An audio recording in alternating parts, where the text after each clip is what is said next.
So imagine this. A YouTuber gives a big speech, and it sounds like he's praising a politician and a journalist to the skies. But hidden in plain sight, woven into his very words, is a blistering takedown of the country's biggest problems. Today, we're going to unpack a viral video that took a classic prank from a Bollywood movie and turned it into a really serious question about the state of India today. And this is the line. This is the exact moment where the joke slams to a halt, and the real message just explodes onto the scene. It's where a funny prank shatters to reveal something raw and incredibly powerful. So to really get how we got here, we gotta rewind and look at the brilliant setup.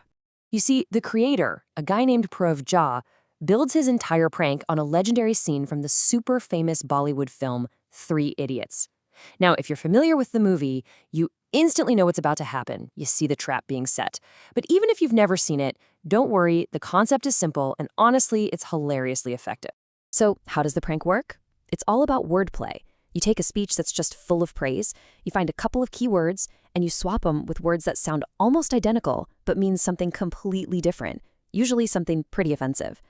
The speaker, who has no idea, just reads the text as written, and what comes out is this disastrous but very funny double message.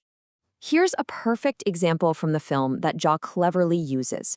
The word for unite gets swapped with a pretty vulgar term for abuse, and the word for heart gets replaced with the word for wealth. See what's happening?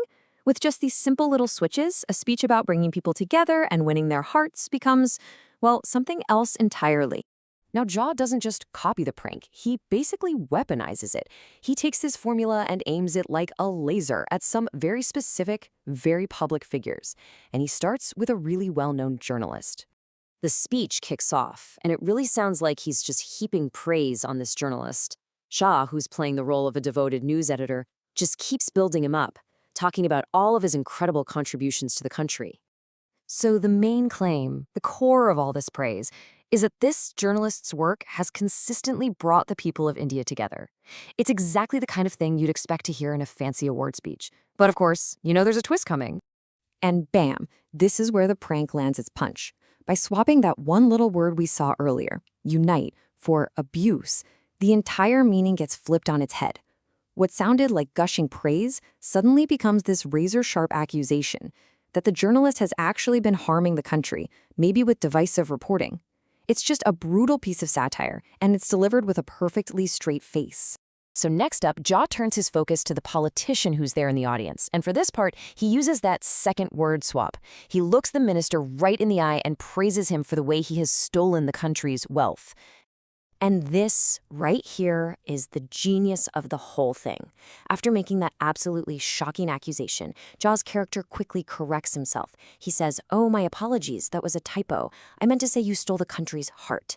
This fake correction is brilliant because it lets him make the accusation and then sarcastically cover his tracks, basically driving the point home even harder. Okay, so at this point, the officials have clearly had enough. The comedy just evaporates. The whole tone of the video flips, and it gets really serious really fast. The prankster is confronted, and what comes next is a direct, unfiltered critique of the country. The minister just erupts.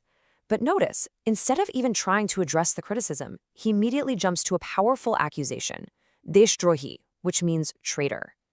Now, in India today, that's not just a casual insult. It's a really politically charged label that's often used to shut down any kind of dissent. And that's the trigger. This is the moment Jha drops the act completely to challenge this idea that all is well. In response, Jha just unleashes this storm of issues. He counters that all is well idea with a rapid-fire list of problems that paint a totally different reality. We're talking environmental disasters, social injustice, corruption, crumbling infrastructure. It's an overwhelming list. And his final declaration is simple and stark. All is hell. So after all that, the prank, the confrontation, the passionate speech, what's the actual point of the video? Well, at the very end, Jha speaks directly to his audience, and he makes his intentions really clear. And what he says is fascinating. He doesn't call himself a political activist or some kind of revolutionary. He basically says, look, my job is to be an entertainer. I'm here to use my platform to wrap up an important message in a package that people will actually want to watch and share. But the video doesn't just leave you with a long list of complaints. It actually offers a kind of path forward, and it feels pretty realistic. Jha argues that the very first step is for people to just wake up and admit that there are problems. He makes it really clear that change isn't about one hero saving the day. It's about everyone taking responsibility together. And all of this leaves us with a really interesting question to think about. In our current age of constant information overload and political noise, is it possible that a clever prank, a viral video, can actually do more to raise awareness than a traditional news report or a protest? It really makes you wonder if sometimes the best way to tell a difficult truth is to make people laugh first.